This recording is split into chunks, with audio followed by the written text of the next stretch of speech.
वाहन लौटकर कैलाश पहुंच गया होगा। तो अब तुम आगे की यात्रा कैसे करोगे?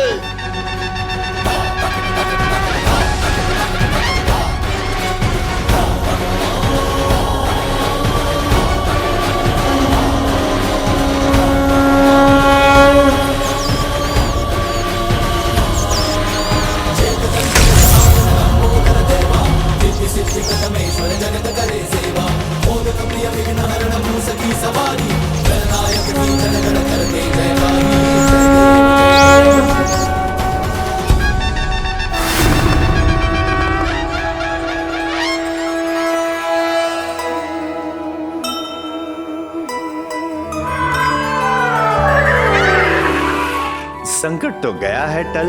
अब समस्त देवता अगले ग्रह की ओर निकल पड़े हैं,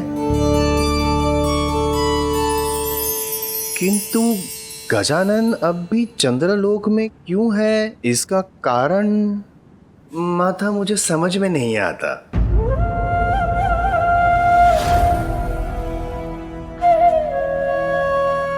अवश्य है नारद, क्योंकि अभी गजानन को राहु और केतु को एक विशेष सीख देनी शेष है। निसंदेह।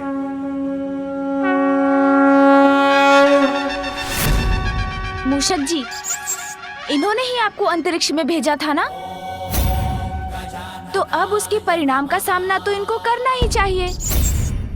जैसी करनी वैसी भरनी। मूषक जी जाइए, अब आपकी बारी है।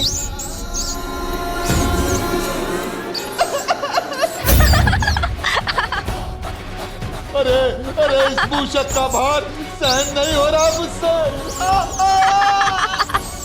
अरे मूषक, मेरे ऊपर से हटो। सुन जी, अब आप भी राहु जी को सीख दे ही दीजिए।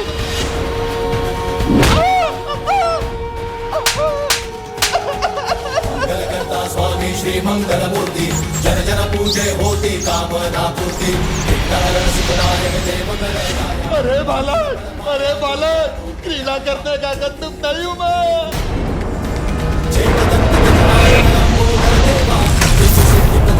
जगत करे सेवा, सखी सवारी, जननायक की जनगण करते जयकारी। जय देव जय देव। मंगल करता स्वामी श्री मंगल मूर्ति, जन जन पूजे होती कामना पूर्ति। जय देव जय देव। सुखदायक देव गणराया। अरे अरे गजानन, क्या कर रहे हो? अरे छोड़ दो मुझे। अरे कहाँ जा रहे हैं? मुझसे भागने की कल्पना मत कीजिए राहु जी, लौटिए यहाँ।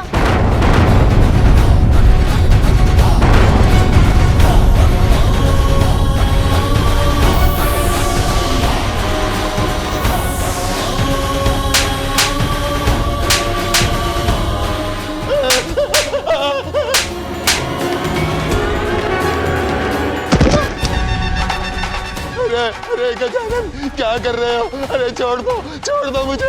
अरे छोड़ना इतना सरल होता है क्या? आप तो देवता बनने के बाद भी अपने असुर स्वभाव को नहीं छोड़ सके, तो अब ऐसे ही रहिए।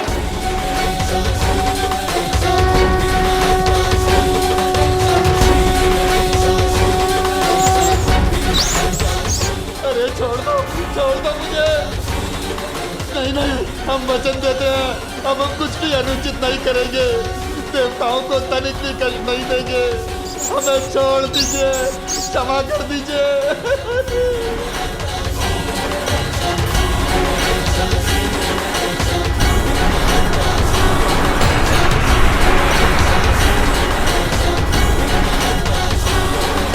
हमें मुक्त करने के लिए आपका कोटि कोटि धन्यवाद गजानन।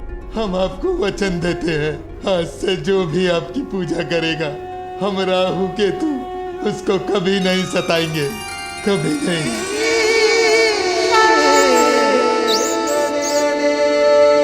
समस्त देवता तीव्र वेग से प्रयाण कर चुके हैं, अपितु शुक्र लोग भी पार कर चुके हैं, किंतु बालक गजानन, उनके लिए परिक्रमा पूर्ण करना अभी शेष है।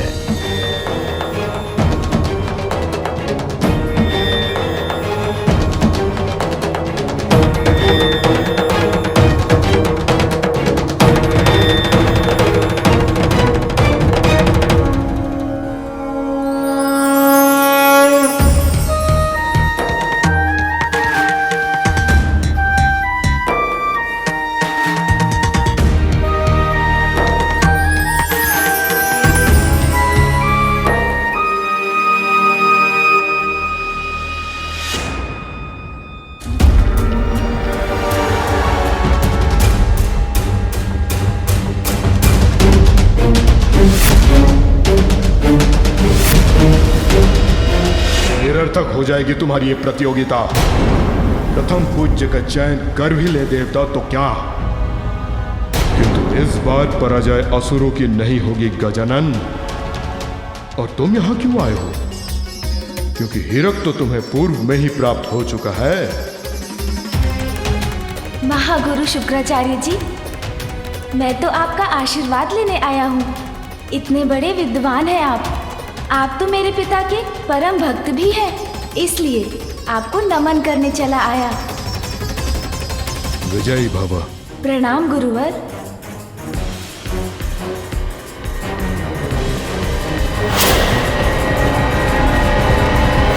इस बार बालक गजानन अन्य देवताओं के साथ साथ निकले तो हैं और ब्रह्मलोक की ओर प्रयाण भी कर चुके हैं। नारायण नारायण। स्वामी, देवताओं के उचित स्वागत के लिए हमें शीघ्र ही ब्रह्मलोक पहुंचना होगा।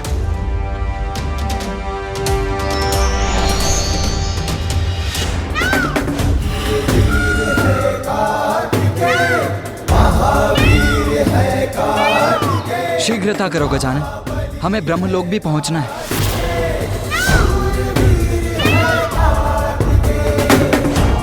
गजानन कहाँ चला गया?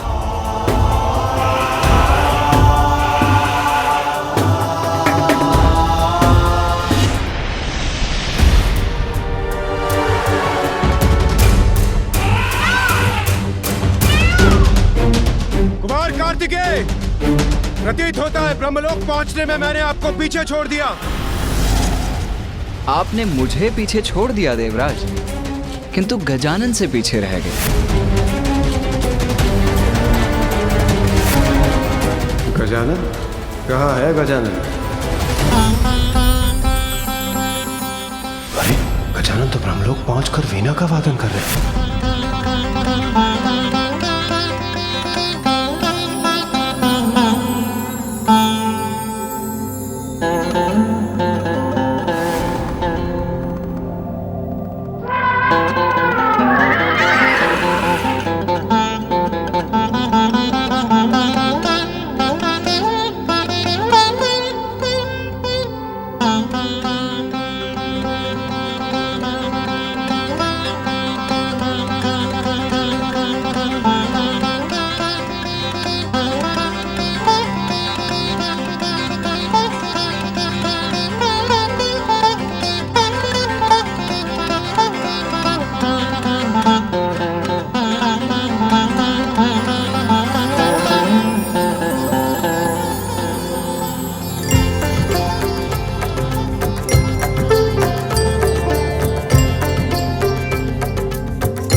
यम हूं मैं, सबको अपने मोहपाश में बांधने वाला।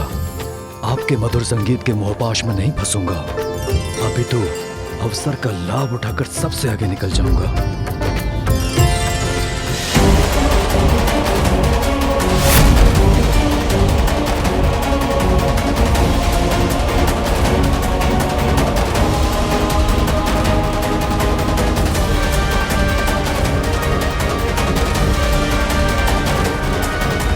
ये मधुरतम संगीत मुझे रोके, इससे पूर्व मुझे यहां से प्रस्थान करना होगा।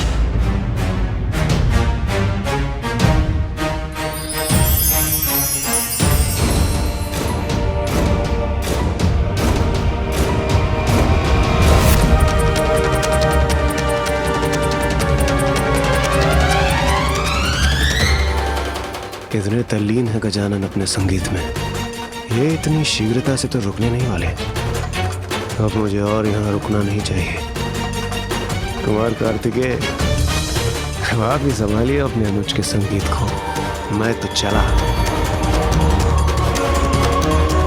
यमदेव और इंद्रदेव तो चले गए, मुझे भी चलना चाहिए, कदाचित विलंब न हो जाए।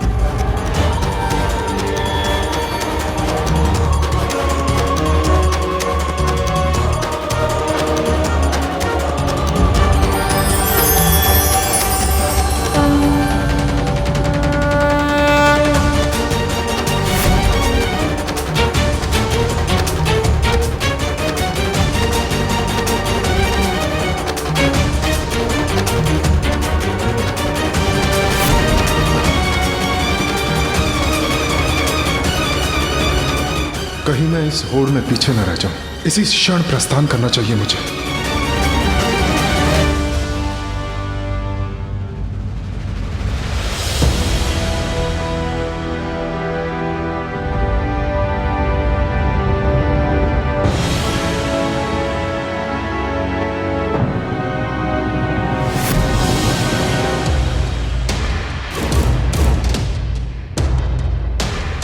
गजानन और मैं दोनों पीछे छूट रहे हैं, किंतु गजानन को पीछे छोड़कर मैं आगे कैसे जा सकता हूँ? भैया, मेरे कारण आप पीछे मत रहिएगा। माता पिता के सम्मान के लिए हम दोनों में से एक की ही विजय होनी चाहिए। कदाचित गजानन भी यही चाहेगा कि हम दोनों में से कोई एक प्रतियोगिता में आगे रहे। इसीलिए अब मुझे प्रस्थान करना चाहिए।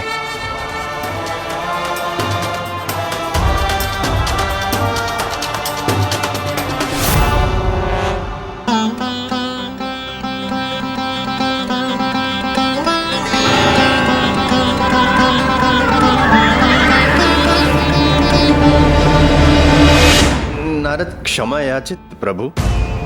इस मनमोहक संगीत के श्रवण सुख में बाधा डालने के लिए नारद क्षमा याचित, किंतु अब समस्त देवता क्षीर सागर की ओर प्रयाण कर चुके हैं, जो कैलाश के पूर्व उनका अंतिम पड़ाव है।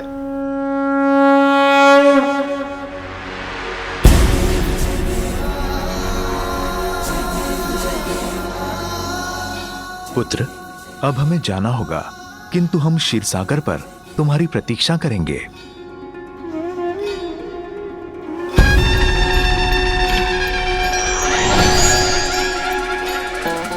नारायण नारायण।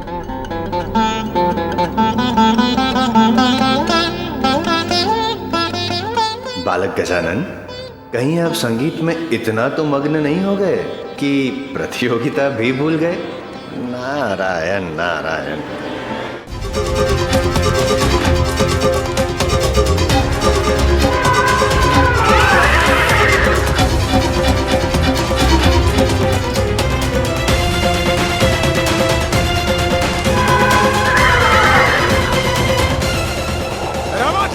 बढ़ो आगे।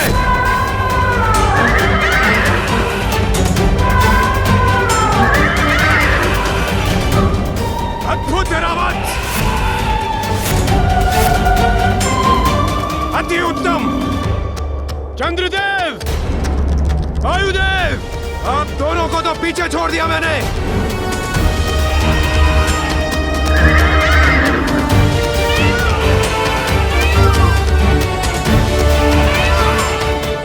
सेनापति कार्तिकेय, आपके अनुज के संगीत ने मेरे वाहन ऐरावत को अद्भुत ऊर्जा से भर दिया है। अब इसे आप तो क्या, कोई भी पराजित नहीं कर सकता। ऐरावत, बढ़ो आगे। देवराज, गजानन के संगीत ने तो मेरे तन मन को भी ऊर्जा प्रदान कर दी है, इसीलिए जय आपकी होगी, ये भ्रम त्याग दीजिए।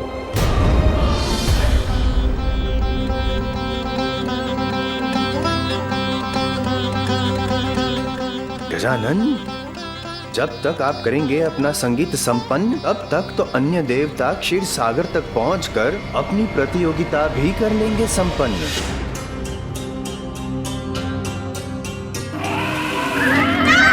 प्रणाम बुआ जी। प्रणाम फूफा जी। तुम प्रतियोगिता में पीछे छूट गए हो पुत्र। मुझे ज्ञात है फूफा जी। बुआ जी, तब फिर तुमने संगीत को रोका क्यों नहीं पुत्र? और अन्य देवताओं के समान इस दौड़ का भाग क्यों नहीं बने? जो संगीत आपको आनंद दे रहा था, उसे रोक के आपके आनंद में विघ्न कैसे डाल सकता था मैं? बुआ जी, और वैसे भी विद्या और कला को मध्य में रोकना तो उसका घोर अपमान है। कितने शुद्ध हैं तुम्हारे विचार पुत्र। जहाँ सभी देवता प्रथम आने की होड़ में लगे हैं, तुम अपनी असफलता की चिंता छोड़कर उचित और अनुचित का विचार कर रहे हो। अनुचित मार्ग पर चलकर प्राप्त होने वाली सफलता भी तो असफलता के समान ही होती है ना बुआ जी? दूसरों के सुख को, विद्या के सम्मान को अपना परम धर्म मानना तो जीवन की सबसे बड़ी सफलता है पुत्र। इसीलिए आज से जो भी तुम्हारी पूजा कर विद्या का अभ्यास करेगा, उसे वो विद्या पूर्ण रूप से अवश्य प्राप्त होगी।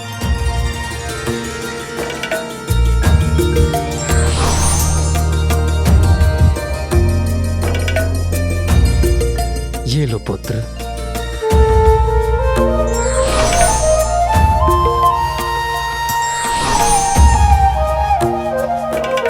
विजयी भवा पुत्र। विजयी भव।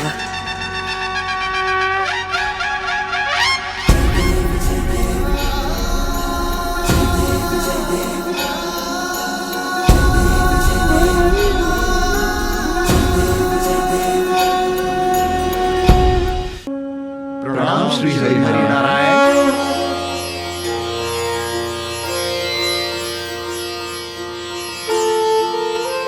आप सभी देवताओं में जो सर्वश्रेष्ठ हो, सर्वयोग्य हो, विजय उसी की हो। धन्यवाद प्रभु। अब हमें क्षीर सागर से क्षीर प्राप्त करने की अनुमति दीजिए प्रभु। धन्यवाद प्रभु।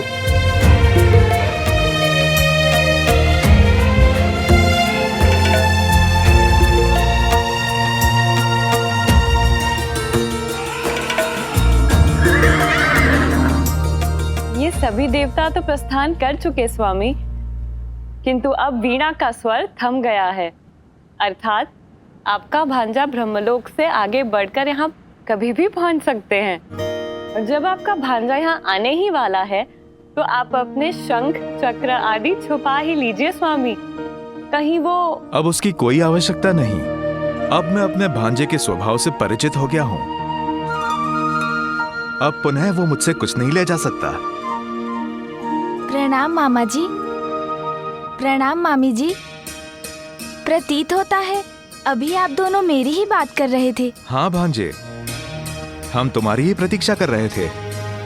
तुम्हें आने में बहुत विलंब हुआ है। सभी देवता तो बहुत आगे निकल चुके हैं, अतः तुम्हें शीघ्र ही क्षीर सागर का क्षीर लेकर प्रस्थान करना चाहिए। मामा जी, यदि आपको आपत्ति ना हो तो मैं। हाँ, निसंकोच कहो, क्या चाहिए? अरे, मेरा निवेदन सुनकर आपके मुख पर चिंता की रेखाएं क्यों भर आई मामा जी? मैं आपका शंख या चक्र नहीं मांग रहा हूँ। क्षीर सागर का दुग्ध इतना पावन और शुद्ध प्रतीत हो रहा है कि इसे देखकर मेरे उदर में थोड़ी भूख उत्पन्न हो गई। तो बस आप मुझे और मूषक जी को यहाँ थोड़ा दुग्ध पान करने की अनुमति दे दीजिए। हाँ हाँ, क्यों नहीं। इसमें भला मुझे क्या आपत्ति हो सकती है। जितना चाहो दुग्ध पान करो। अपने मामा के निवास पे निराश होने की आवश्यकता नहीं है। जी, तो फिर उचित है। किंतु इसमें गजानन को विलंब नहीं होगा क्या? सारे देवता तो कैलाश की तरफ प्रस्थान कर चुके हैं और शीघ्र वहां पहुंचने ही वाले होंगे।